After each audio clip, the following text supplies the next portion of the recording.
когда человек выходит на пенсию. А в странах мира, в европейских странах, 65 лет.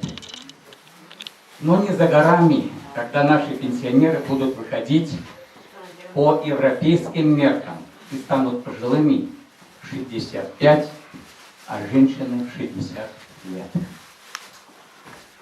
Немножко грустно, будет и немножко радостно. Вот я смотрю на вас. С одной стороны радость, с другой стороны мысли. И уже они привели меня, а сейчас приведут и вас к одной черте.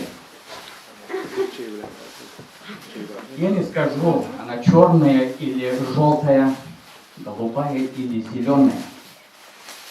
В этом году покинули родное село и ушли в мир иной 8 человек. Вопрос, немного ли для одной компактной, красивой деревни? Среди этих ушедших были 3 труженицы тыла. Это Костюкова, тетя Оля.